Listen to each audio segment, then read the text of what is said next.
Hello, critical thinkers. Welcome to this new episode of Healthy and Awake podcast. Today we are focused on disease X. You may or may not have seen this in the headlines. There are certainly a lot of conspiracy theories around disease X. And first, let me do a few minutes of housekeeping before we get into that. So, there's a lot of clips ahead. We have some articles, things of that nature. I am very excited about the guests ahead. I will say right off the bat, my next guest is a world renowned cardiologist. He has almost 1 million followers on Twitter, and he's been on the Joe Rogan podcast. And I will give you one more hint near the end of the episode as to who that might be. But other guests include experts on topics like cognitive warfare, propaganda, blue light, and circadian health. So there is a lot in the works in terms of guests. Now, in terms of solo episodes, last time we explored things like COVID origins and lies around COVID origins. We talked about lies around masks, and now we're exploring lies around disease. Oh, I got some feedback on my phone there. Solo episodes, just like the one we're doing today. I'm going to do more health episodes. I got to say, these heavy episodes talking about COVID and disease X, I love them. I really enjoy them, but they are pretty heavy. They're research intensive. And so I will be doing some episodes just on health. That is on the way in some of the episodes ahead. But of course, also some of the heavy ones, things like mass formation psychosis, trust the science. Is that a legitimate thing? Should we trust the science? And what does that really mean? We're going to talk about censorship and artificial intelligence and all kinds of things, but I do want to know what topics you want to hear about. Either something I mentioned, do you want to see that sooner, or something else completely? So please let me know. One more thing here before we get into disease X is that my LinkedIn community is just growing so fast. And I've always had trouble with Facebook and Instagram. I have my suspicions about why, but LinkedIn is doing very well.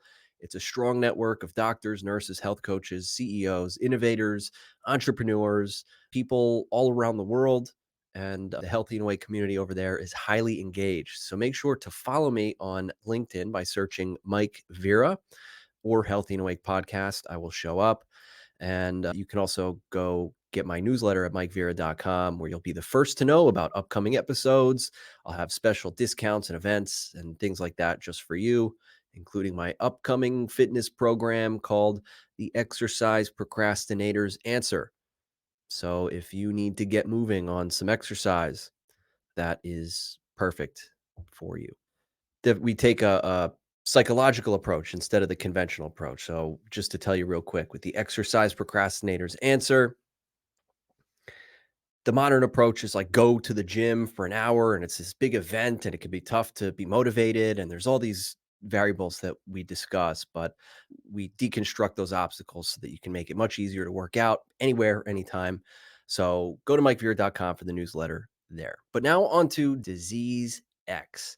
So obviously, this is not a topic where it's all rainbows and sunshine. So I'm sorry if this one seems doom and gloom, but this will be examining some of the narratives around disease X. I do want to hear what other people are saying, even though if some might dismiss my questions as conspiracy theorizing, I encourage people to research for themselves. Don't take my word for it. Don't only listen to the story that I'm telling here, because in a sense, that's what I'm doing. So feel free to research for yourself and be skeptical of even what I say. And I will say I saved the craziest stuff for the very end. All right. Housekeeping is all done. You might recall in the last episode, one of the last episodes, Dr. Peter Hotez was actually warning about disease X. So let me go ahead to that clip just to refresh your memory on that. Disease X. Could the next pandemic make the height of the COVID-19 outbreak look mild? That's what some experts are predicting for what's being called Disease X. So I am very worried that we as a nation, we haven't made that commitment to really fully protect the American people. We caught up with internationally recognized Dean of the National School of Tropical Medicine at Baylor and co-director of the Texas Children's Hospital Center for Vaccine Development, Dr. Peter Hotez, who's traveling to get his take on the topic. We have a likelihood that new pandemic threats, that people call them disease X, are going to be rising on a regular basis. And Dr. Hotez says disease X, the next pandemic, could hit hard whenever it arrives. Why do you think some experts are predicting the next pandemic will make COVID-19 look like a walk in the park? So I'm going to pause real quick. So it does sound like he's saying disease X is a placeholder. And I've heard other institutions and other people say this as well. Disease X is a placeholder for the inevitable pandemic because more will come. For sure, more pandemics will come. And hey, I don't know, right? Pandemics, we know, or viruses. These ideas are real. Viruses are real. Pandemics are real. So I don't know. Let's continue to explore that disease X, this placeholder for an inevitable pandemic that is on the way. Let's see the rest of this. I've written about this as well. I wrote for the Houston Chronicle a couple of months back that COVID-19 is just a warm-up act. The next pandemic may not be as severe, but it could be much more severe. After He contradicts himself there, saying it's just the warm-up act that would indicate that it's going to be more severe. And that's strange language, that it's COVID is the warm-up act. It is strange. I don't know. What do you think? Feel free to type in the comments here because I am live. I can read it live. If you have ideas about what they might mean with that, let me know.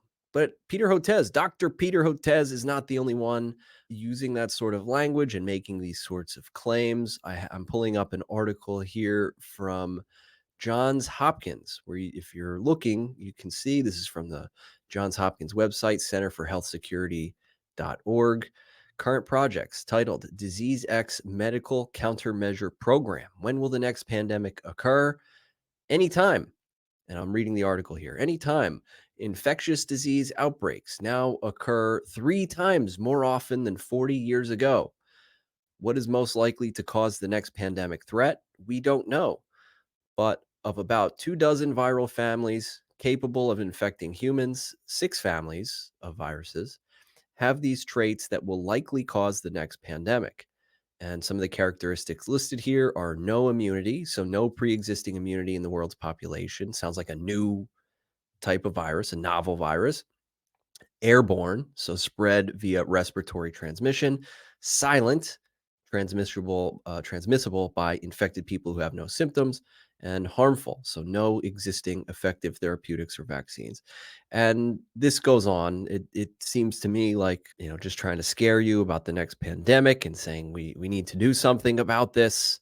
We need urgent measures. And hey, if they are right, if this is some naturally occurring pandemic that they just so happen to be predicting, well, then we should take measures, right? If there was a naturally occurring virus contributing to a pandemic, we should take measures. So that's one thing to keep in mind when we have these discussions. That's what can make it so tough. Some people will dismiss it as conspiracy theories, and then you'll have other people who are really looking at conspiracy theories. And with many things, it's somewhere in the middle. At least that's where I'm starting from. I'm trying to give these people the benefit of the doubt at least a little bit. So let's continue here. Who else is talking about disease X? We have the World Economic Forum, perhaps most notoriously talking about disease X. So this is their website here, weforum.org. And this is a video from Davos preparing for disease X. I'm not going to play this video. I do have clips ahead, but you can see here some of the speakers. Tedros, head of the World Health Organization. And the description here says, with the World Health Organization continuing to research the potential of so-called disease X, what novel efforts are needed to prepare healthcare systems for the multiple challenges ahead? It sounds very presumptuous, the way that they put it. It is curious that they're so confident in this placeholder pandemic, that it is on the way. In unison, these groups are saying it is on the way. And the description that I read for you, it didn't say how severe this new pandemic would be, but there are multiple reports of the the World Economic Forum saying that this new pandemic that we don't know anything about, because this is just a placeholder, disease X, is somehow going to be 20 times deadlier than COVID. So I have an article here. This is timesofindia.com. This is an Indian newspaper, and I have a few more. I realize that might seem questionable to some people, but it does say here, Disease X, World Health Organization warns countries of potential pandemic 20 times deadlier than COVID-19. And it goes on to describe how it was said. Apparently, according to Tedros, Disease X represents a theoretical yet unidentified virus that scientists warn could be 20 times more lethal than COVID. So that's one article, and I have one more here from sciencealert.com, which again, I understand if you're skeptical of that website. That's perfectly reasonable. It's basically the same thing. Sciencealert.com, disease X, and they go in for very first sentence with a fatality rate 20 times that of COVID-19 and no vaccine. Disease X could swiftly bring humanity to its knees. And I will add that I saw screenshots circulating of the World Economic Forum where the description previously did say disease X represents a threat that's 20 times worse than COVID. And it does appear that they changed it. So I don't know if that was misinformation that was circulating or if that was propaganda from the so-called bad guys trying to scare people that it's 20 times worse. But if the World Economic Forum did actually say that this is going to be 20 times worse than COVID, that is peculiar because that is a huge contradiction and one that's hard to ignore. Because how can you say this is a placeholder? We don't know anything about it. But by the way, it's going to be 20 times worse than COVID. That is incredibly suspicious. So the World Health Organization is a major player in this narrative here of disease X. And I have a clip here from Tedros himself, who is a little bit hard to understand just because of his heavy accent. But I'm going to play the clip here if I can find it. There we go. All right, Tedros, here we go. So disease X is a placeholder for unknown disease. I just wanted to start by clarifying that because there is already a lot of attention. If I may, although COVID came immediately, we were preparing for COVID-like disease. You may even call COVID as the first disease X. And it may happen again. Interesting. I don't know what to make of that you could call COVID as the first disease X.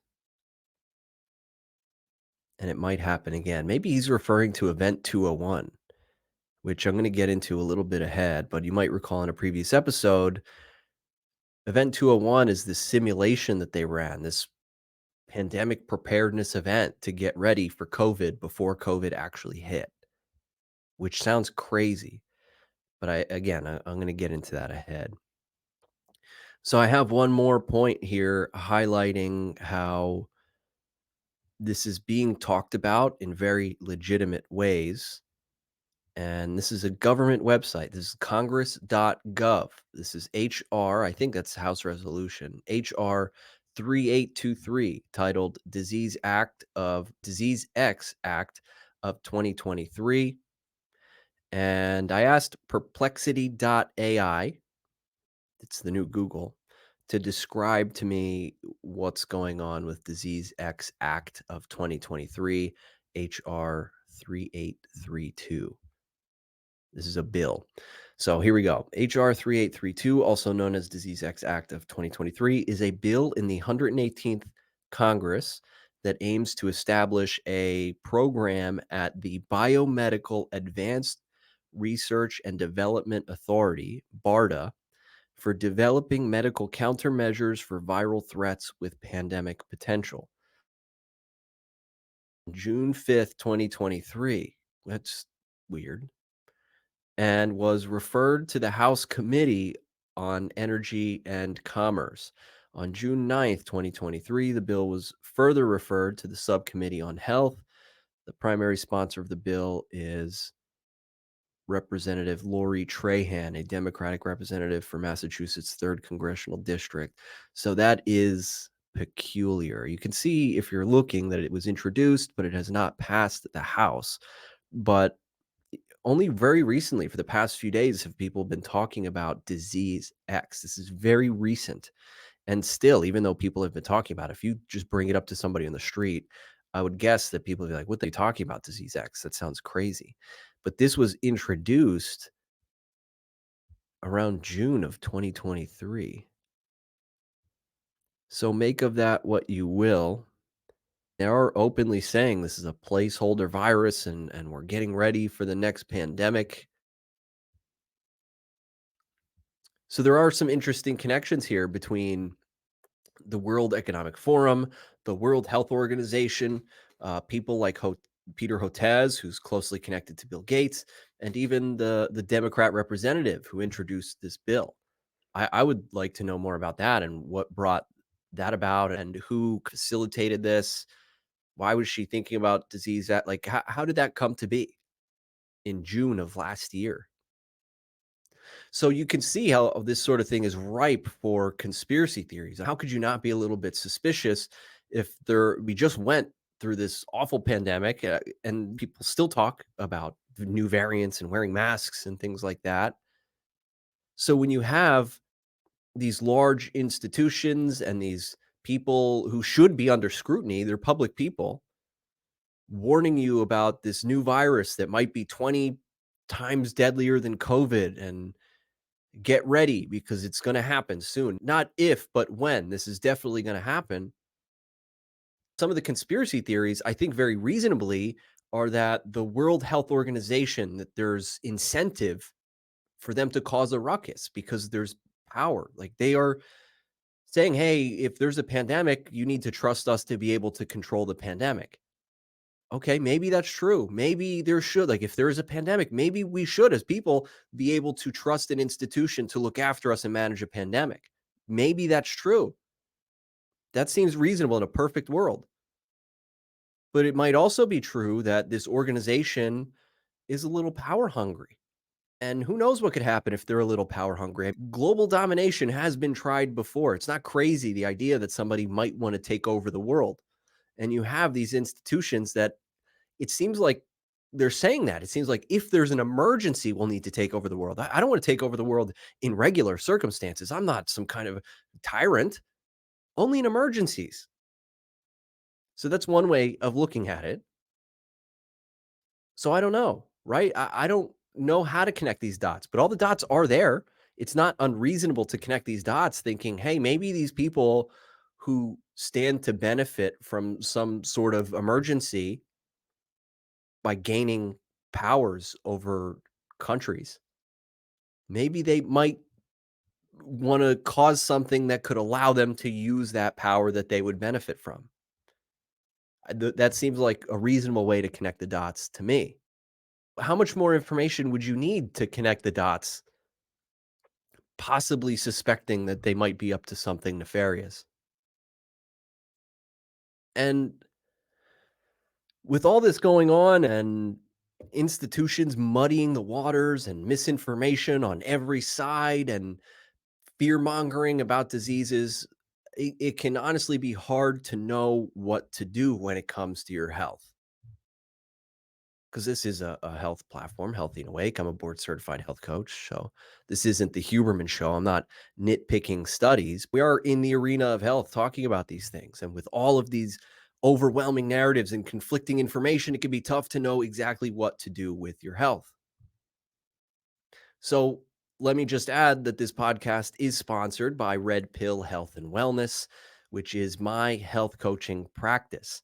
And one thing that we do very differently from other health coaches or other health practitioners in general is our guiding worldview is that of a fifth generation warfare landscape, meaning we recognize that information warfare is real, that cognitive attacks are real, and how can you make healthy decisions if your decision-making process is under attack?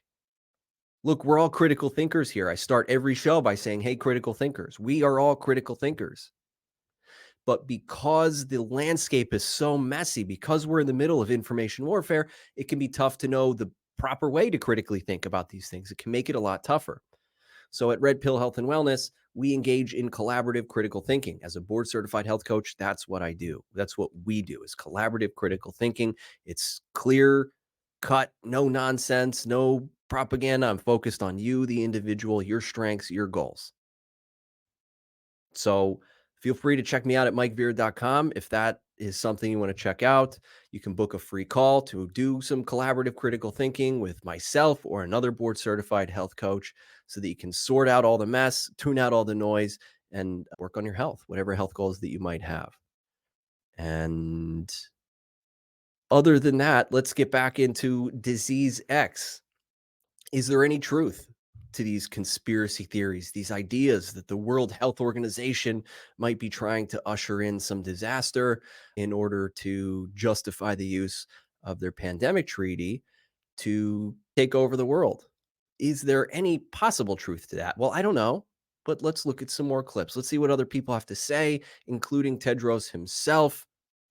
Let's see this next clip here on Tedros speaking about the pandemic agreement. Another key in order to have better prepared and to address the disease X is the pandemic agreement. The pandemic agreement can bring all the experience, all the challenges that we have faced, and all the solutions into one. And that agreement can help us to prepare for the future in a better way, because this is about a common enemy. And without a shared response, starting from the preparedness, we will face the same problem as COVID. And deadline for the pandemic agreement is May 2024, and member states are negotiating. This is between countries, and I hope they will deliver this pandemic agreement by that time, on the deadline, because if this generation cannot do it, we're the lived community, we have the first-hand experience, I don't think incoming generation, the next generation will do it. So for our children and grandchildren's sake, I think we have to convert all the lessons we have learned into this pandemic and prepare the world for the future, because this is a common global interest. And national interest, very narrow national interest, should not come into the way. So if you're watching, you can see that's from Wide Awake Media sharing these clips, as well as a lot of these clips that I used today in this episode. But I think most of that sounded reasonable until the very end, where he says, look, we don't want your national concerns getting in the way of our agenda. It's essentially what he says. Like, but I have so many different types of people in the Healthy and Awake community. Genuinely, I have people who you could say are all the way full QAnon, deep in the conspiracy theory stuff. And then you have people who are all the way on the other end of the spectrum who have, in my opinion, zero skepticism towards government intervention. And it seems like their first reaction is to say, hey, let's support this government program. And neither of those ends of the spectrum I judge. I'm just here trying to find out really what the hell's going on. And so with that clip with Tedros, you can see if you're really trying to understand how anyone might think about this. Let's say somebody was not skeptical and was watching this and they think the conspiracy theory stuff isn't worth thinking about. Just forget it. You can see how Tedros saying like, look, we need this pandemic treaty. If there's an emergency, we need to work together to do something about it. So you can see how that's tempting for people to just take it and run with it and go, hey, come on, this is serious. We need to work together and fight this pandemic. But that's just one narrative, right? And if you take it at face value, okay, then maybe that's a great thing to work together to fight a pandemic. But if you're skeptical, the implications of what he's saying are terrifying. He's basically saying if there's an emergency, we need to take over the world, in a sense. And that's exactly what other people are saying too. So this next clip is from someone named Dr. Meryl Nass, who has a big internet presence. This is a clip from the International COVID Summit 3, it's called. And this is, I think, about a 3-minute clip. If You're not a fan of conspiracy theory type stuff, you probably won't like this one because this does border on it. But like I said, I like to hear all sides here. So let's see what she has to say. We're undergoing a soft coup, and the idea is to create a whole new set of laws and ignore the existing human rights laws and other laws under the pretext of pandemic preparedness and the biosecurity agenda. The WHO is developing through all its nations, but with the WHO Directorate in the United States in charge, a pandemic treaty and amendments to the existing international health regulations that will remove the human rights protections currently embedded in the IHRs, will enforce surveillance, censorship, get rid of freedom of speech, require governments to censor and only push a single narrative. I want to pause right there. She has more to say. So far, I'm just thinking of the people in the Healthy and Awake community, especially those on LinkedIn who would see this and go, why are you even listening to this lady? This is crazy. Well, remember in one of the last episodes when we went over Event 201, which I'm going to play the clip again later on. But when we went over Event 201, in their simulation run by Johns Hopkins, the Bill and Melinda Gates Foundation, associated with the World Economic Forum, in their simulation that happened 5 months before COVID was ever in the picture for real, they were saying, oh, we might have to censor information and it's tough. We love free speech, but that's the right thing to do, is to censor this information so that we can squash this pandemic. And she's saying, this is her opinion. I don't have much more context other than this clip here, which I'm about to finish. I don't think it's that crazy what she's saying. So let's hear the rest. Also, we will be subject, if they can make this work, to vaccines developed in 100 days, which the organization CEPI is planning to do. And one of the people who founded CEPI was Jeremy Farrar, who is now the chief scientist at the WHO, to bring this forward. Other things that... So pausing again, there's still more in the clip. This is another thing. I think there are some intellectuals out there who might go, great, let's invent vaccines in 100 days. What's wrong with that? There's pandemics, there's viruses, we want vaccines. Well, there is potential problems with that, and we have that saved for the end of the episode. But remember that skepticism is healthy. These intellectuals that are in these bubbles, I talk to a lot of them. I really talk to a whole lot of academics, PhDs, MDs, all kinds of experts. And when you talk to them one-on-one, they're very reasonable. Yeah, there's corruption. Definitely, they'll tell you. Definitely there's corruption. Oh, yes, the pharmaceutical companies have all kinds of influence. Yes. Yes, they manipulate studies and data. There's ghostwriters. We know this. There's all kinds of questionable things. A lot of studies should be questioned, but the moment you start talking about vaccines, all of that just goes on pause. And it's like immediately crazy. There's a religious fervor to it. So I don't know. That's just some of my thoughts. Let's continue with the clip here from Dr. Meryl Nass. The amendments do is to bind the states so they're no longer recommendations, but enforceable edicts. Provide a liability shield, get rid of intellectual property rights, move supplies from one country to another, enforce digital passports, and the Director General of WHO can demand that a pandemic or a potential pandemic exists. He can just declare it with no standards, and then countries around the world will have to obey. Also, the WHO will tell you what drugs you can and can't use in your nation once a pandemic is declared. So that's another thing. We basically saw that with COVID. Now, whatever your opinion is of hydroxychloroquine or ivermectin,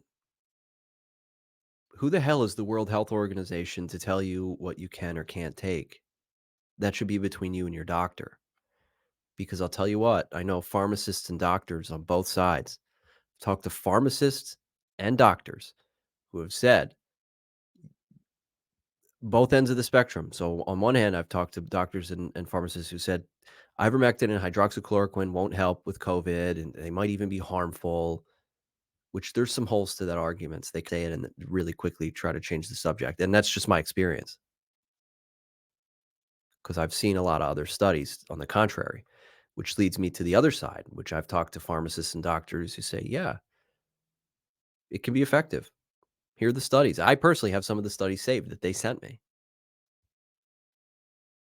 So my point here isn't to make a solid conclusion about drugs like ivermectin or hydroxychloroquine. I don't know. I'm not a doctor. This isn't medical advice. But I do know that doctors don't see eye to eye on this. So who the hell are you, World Health Organization, to say what we can or can't take?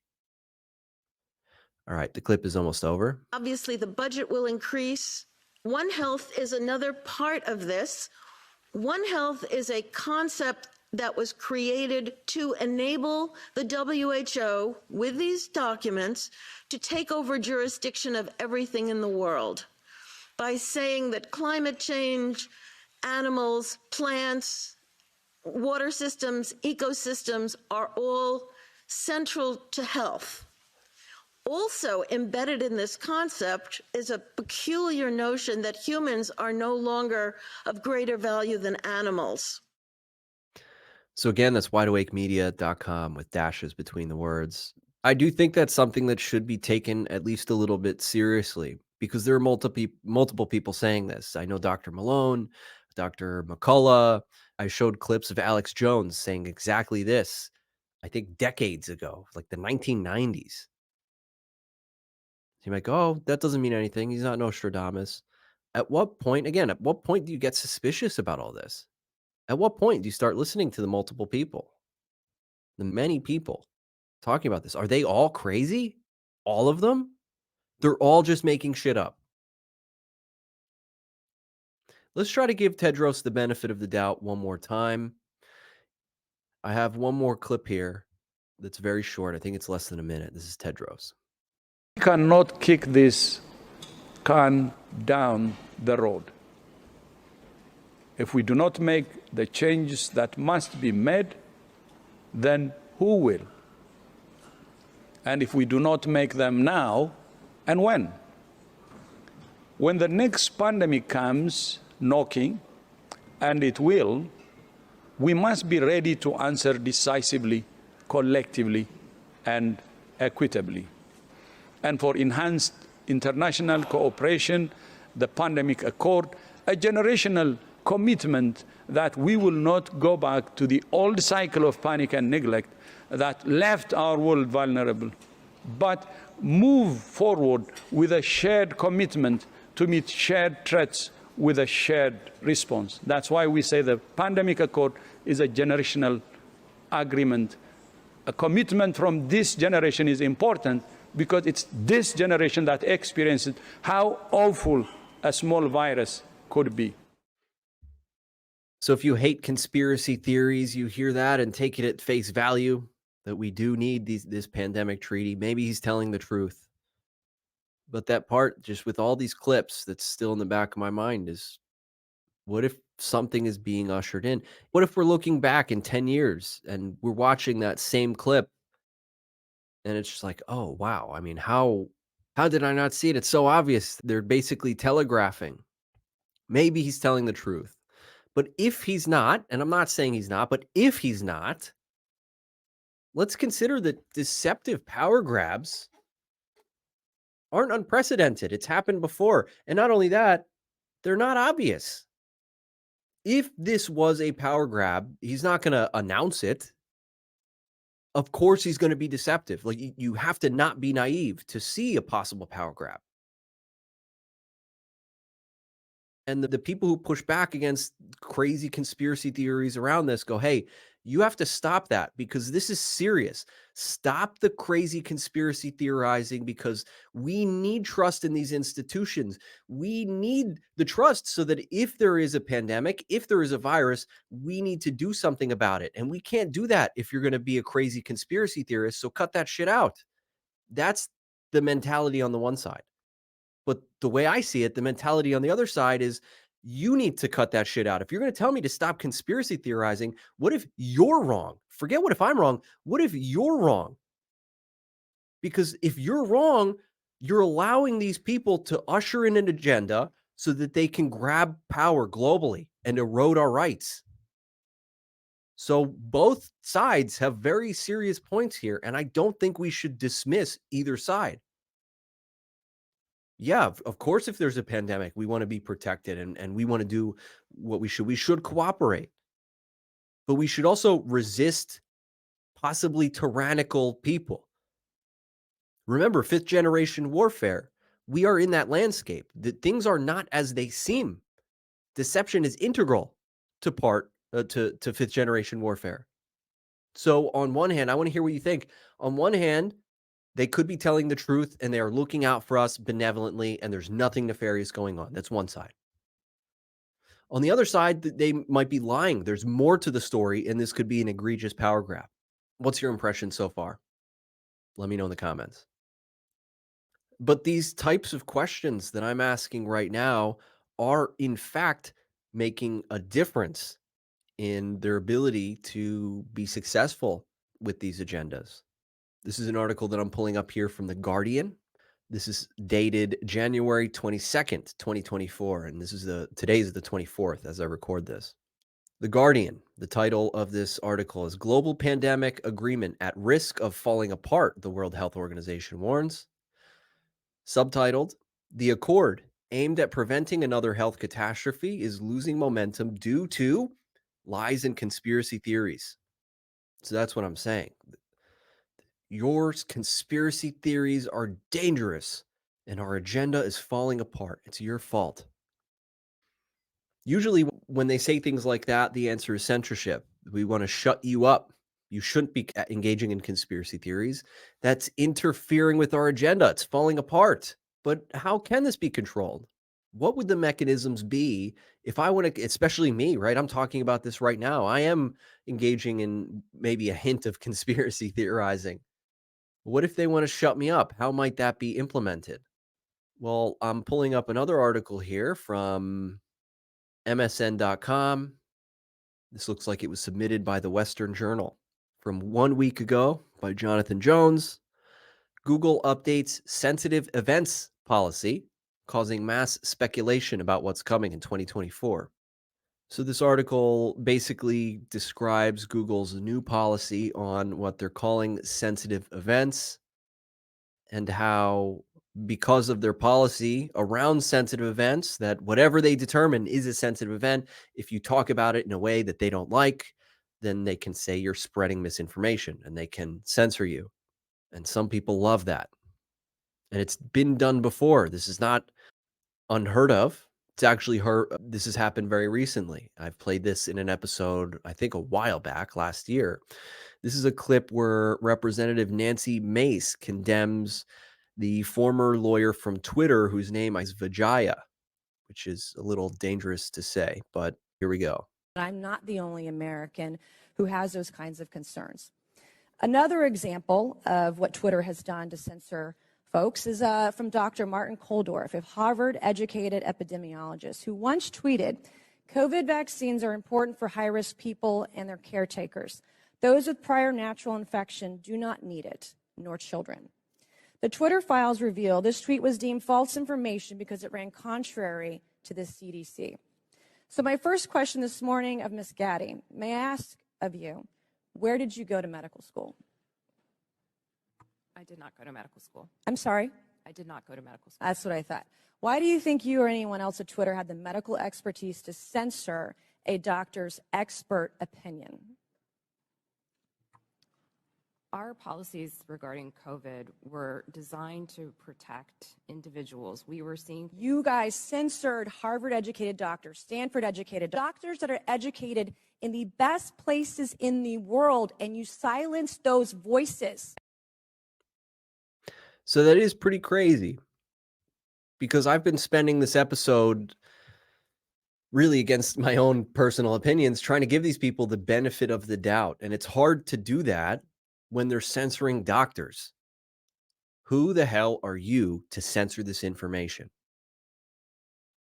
And so it does seem like it's possible that Google is positioning to do exactly the same thing over with their sensitive event policy that's been recently adjusted at the same time as Disease X happens to be flooding the news. Even though this has been submitted as a House bill, a House resolution in June of last year, the timing of it seems odd. But let's also not forget what else has happened before. We know that, okay, so right now they're warning that disease X, this is the pandemic, it's going to happen. They've warned us about pandemics before. COVID, people warned us about COVID. Again, we've talked about this in a previous episode. Here's Fauci warning about COVID, essentially. I thought I would bring that perspective to the topic today, is the issue of pandemic preparedness. And if there's one message that I want to leave with you today, based on my experience, and you'll see that in a moment, is that there is no question that there will be a challenge to the coming administration in the arena of infectious diseases, both chronic infectious diseases in the sense of already ongoing disease, and we have certainly a large burden of that, but also there will be a surprise outbreak. And I hope by the end of my relatively short presentation, you will understand why history, the history of the last 32 years that I've been the director of NIAID, will tell the next administration that there's no doubt in anyone's mind that they will be faced with the challenges that their predecessors were faced with. That really cracks me up. Oh my God. Like, imagine if I'm like your neighbor or something, and I go, there will be a surprise robbery at your house. And it's not me, it's history shows that there will be a robbery at your house. You're going to suspect that I robbed your house. So it's really hard not to be skeptical when Fauci is warning about the surprise outbreak. Like, the irony of calling this a surprise outbreak, and he's warning about something that did actually happen. So much for a surprise, right? Would you be surprised if I told you I'm going to throw you a surprise birthday party? Would you still be surprised? This is common sense, not even critical thinking. This is way before critical thinking. This is common sense. And remember, it wasn't just Fauci. I've referred to Event 201 multiple times in this episode. So this is, I think, probably 4 minutes, and I'll probably pause periodically. But this is clips. This is highlights from Event 201. On behalf of our center and our partners, the World Economic Forum and the Bill and Melinda Gates Foundation, I'd like to extend a very warm welcome to This is 5 months prior to the pandemic. larger virtual audience participating online today. The Event 201 scenario is fictional. Today's scenario is going to simulate meetings of a multi-stakeholder group called the Pandemic Emergency Board. We're at the start of what's looking like it will be a severe pandemic. And there are problems emerging that can only be solved by global business and governments working together. There's been some conspiracy theories that are around about the potential that pharmaceutical companies or the UN have released this for their. So let me actually go back before I comment on the pharmaceutical company conspiracy theories. We have to work together as government and companies. We have to work together to solve this challenge. You're hearing the same language back then at Event 201, 5 months before the pandemic, that they accurately predicted, along with Fauci. If I were to come to you 5 months before the pandemic, and I said, look, Fauci's warning about this, Bill Gates and Johns Hopkins are warning about this, there's going to be a pandemic. come on, like everybody in my social circle. If I way before anybody was talking about any pandemic, before it was on TV, before masks, before social distancing, before this was ever a conversation, 5 months before the pandemic actually happened, if I were to parrot some of these narratives here from Event 201, I would have lost friends. People would have said you're out of your mind. Mike, you've been spending too much time on the internet. You can't predict a pandemic like that.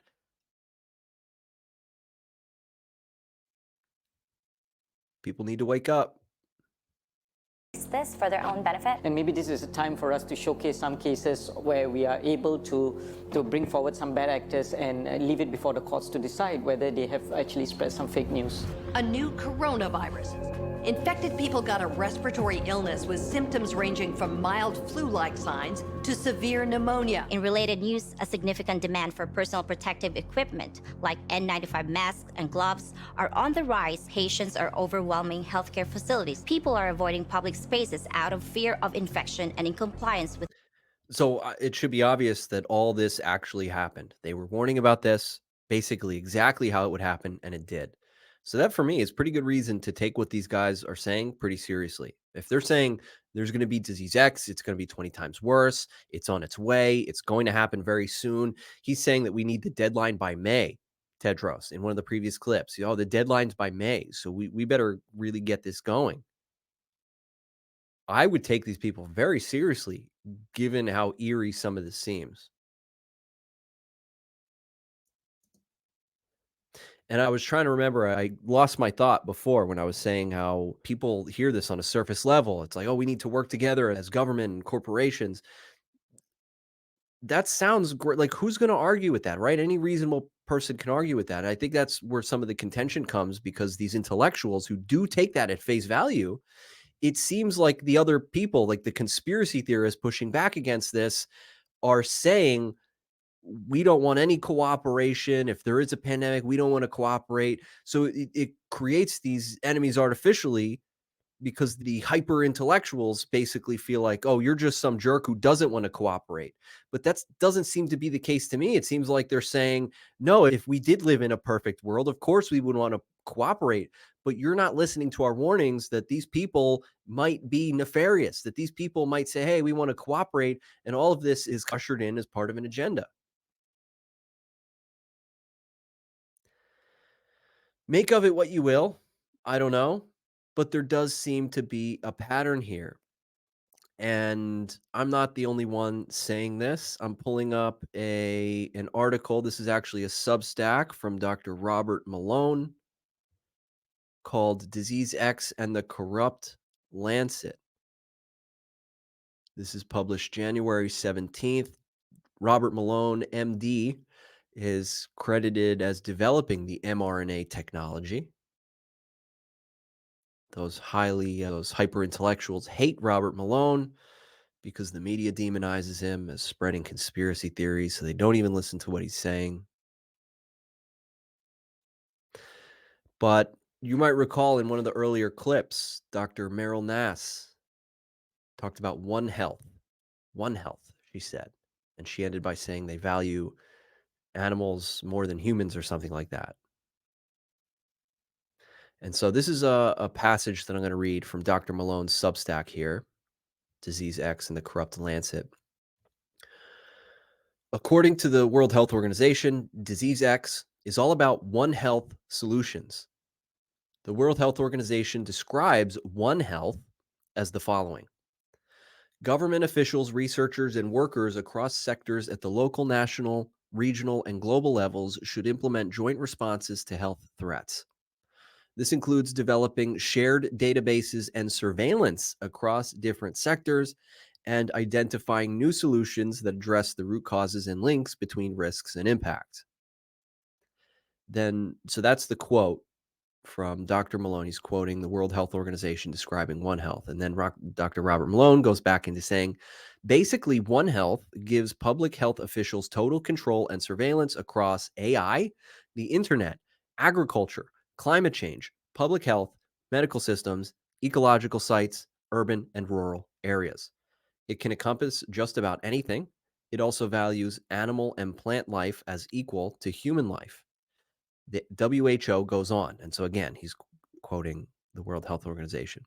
Investigating the impact of human activity on the environment and wildlife habitats and how this drives disease threats.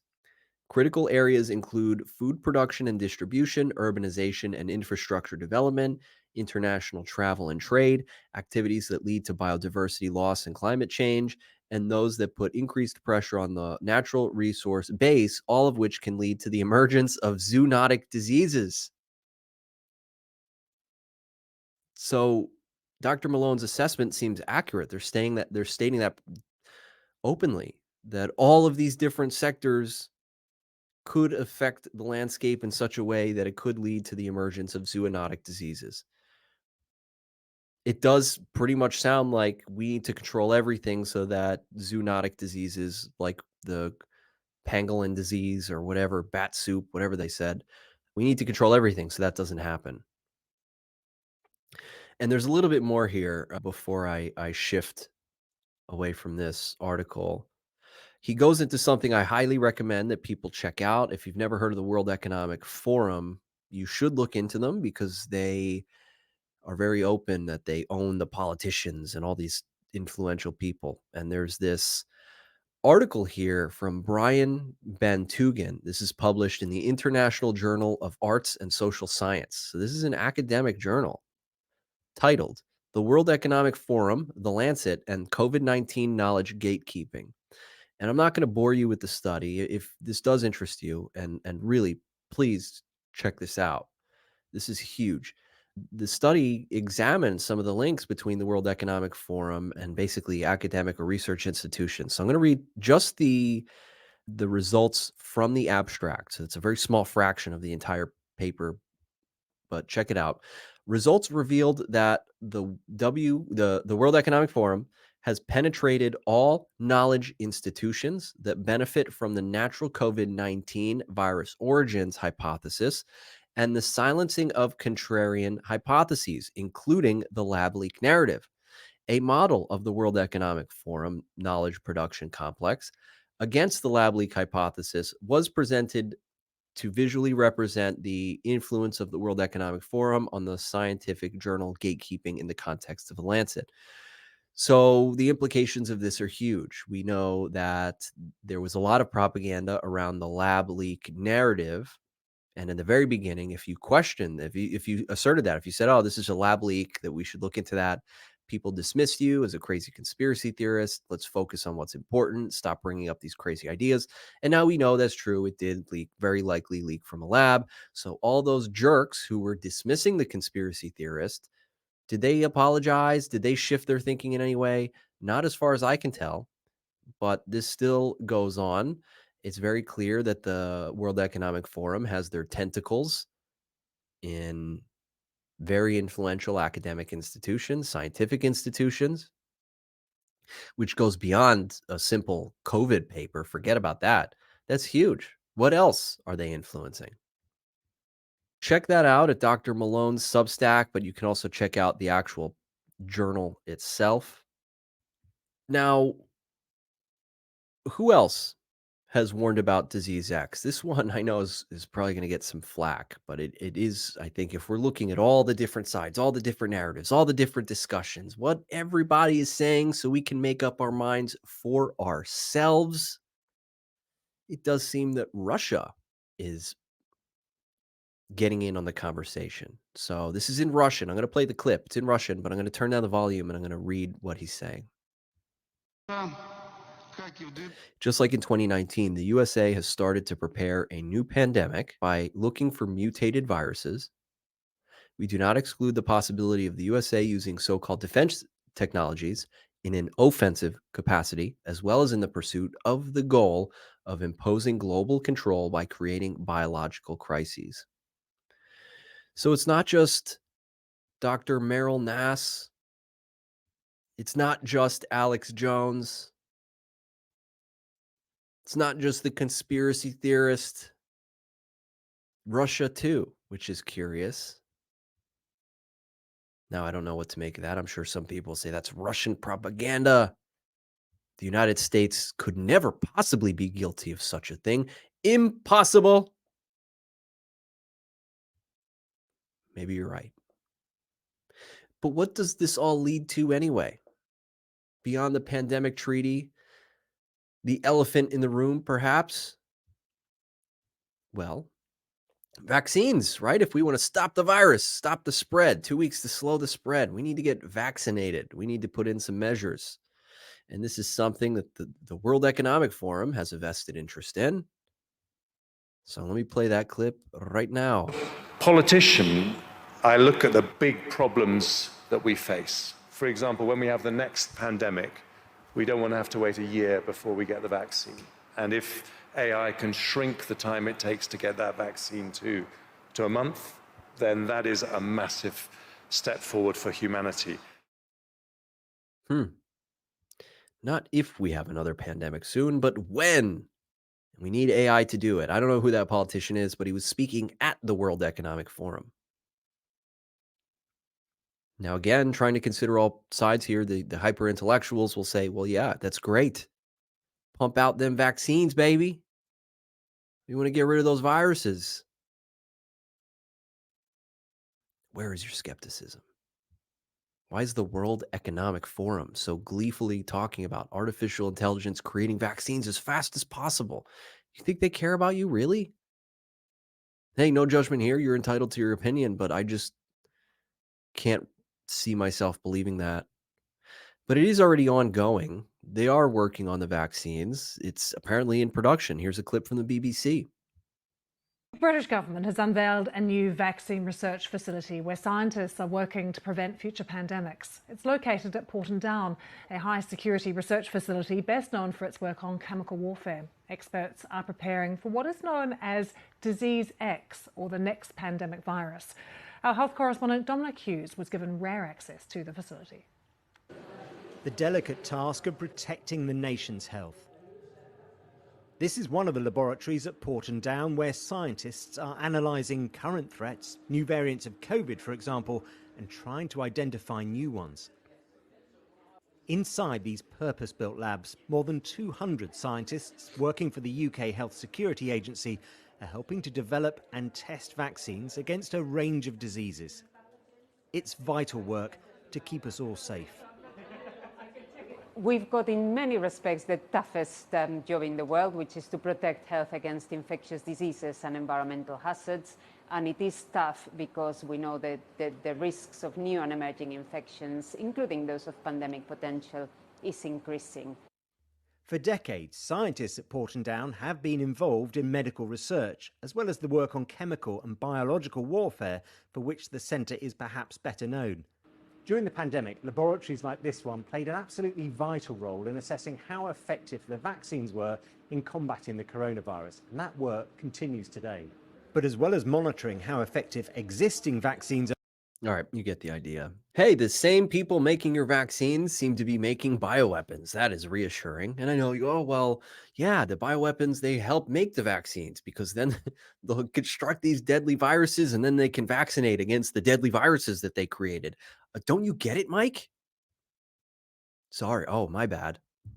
How could I not see that so clearly that this is for your health, like they said? Nothing else could possibly be going on. So my question is, will these new Disease X vaccines be as effective as the COVID vaccines that caused myocarditis in young men, that didn't stop transmission? Everybody I know who proudly announced their vaccination, they posted the frame on their Facebook picture that says, I got vaccinated. All those people got sick that I know. So will this new accelerated artificially intelligence fueled vaccine that's coming from the people at the World Economic Forum that they're proud to say this is on the way, am I going to trust that? Do I want myocarditis possibly? Are they going to mandate this? Because that's what the pandemic treaty wants to do. The World Health Organization, you bet your ass that they would mandate whatever vaccine they came out with. Are you okay with that? So there are some people that more specifically warn about the risks of these possible vaccines, even as they relate to Disease X. So here's Dr. Peter McCullough. That's not what I want. I don't care what you think.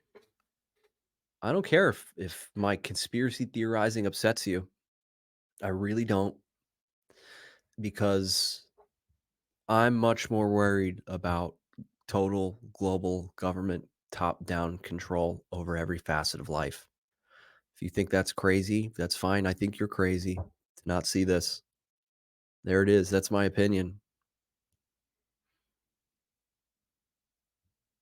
I think I'm very reasonable in my suspicions. I've laid everything out here. It's really hard not to connect these dots. But I understand, like, if some people are pushing back, if what you're saying is true, Mike, so many people would have to be in on it. But not really. If you've ever worked in a large company, nobody knows what's going on. Go talk to any people, like any of the small workers at Google. They're focused on like their one thing. They have a job and they're focused on it. They're focused on coding that program. You ever hear some of the whistleblowers from Google that were developing some of the artificial intelligence? They didn't realize what they were building. They're always told that it's something else. They go, oh, this is like a fun project. We're going to use it for good purpose. And then you find out behind closed doors, they're actually using it for something else. Come on, like this is so obvious. So no, it doesn't have to be some like big thing that everybody is in on it. That's not at all true. People don't even know what's going on at the company they work at. And I don't ever remember pandemics being a seasonal thing. Like I have to get out my pandemic decorations now. I have to get my social distancing stickers and I have to put out hand sanitizer like this is friggin' Christmas. I don't remember that ever being the case. And I really think that if the World Health Organization came out today and said that it's totally normal that pandemics happen every 4 years, they can put out some bullshit manufactured studies from the Lancet that shows, yeah, look at the statistics. Pandemics over time, we can see from the data that these pandemics, these virus, the incidence of viral spreading happens at a trajectory of every 4 years, and it's increasingly spreading at a rapid rate. With these hyper intellectuals, they're just so, it's the closeness problem. Remember the closeness problem with the elephant, where if you're standing all the way up against the elephant, you can only see like the texture. That's it. You have to take a few steps back so you can see the whole elephant. If the World Health Organization put that out, you would get these hyper intellectuals who believe it. Oh, okay, I guess pandemics happen every 4 years now. It really makes productive conversation difficult. Remember, like if I said that there's gonna be surprise break-in at your house, history will show. Look at the statistics. Look at the crime data in your area. There's a high probability. If I throw out enough jargon, somebody will believe it. But obviously, I would like if I were saying that, it would be me. I would be the one to rob your house. Doesn't take a genius to figure that out. Oh man. It's not good to get this worked up before bed. All right. Well, I'll leave it there. Please let me know what you think. I'm curious your thoughts on this. Am I being reasonable or unreasonable? Are some of these thoughts that I've expressed, some of my opinions, crazy conspiracy theories, or is there something to this? Are they gearing us up for something that they're about to release? It's possible. Why wouldn't it be possible? They lied about the lab leak. All right, I'll stop. Stay healthy, stay awake.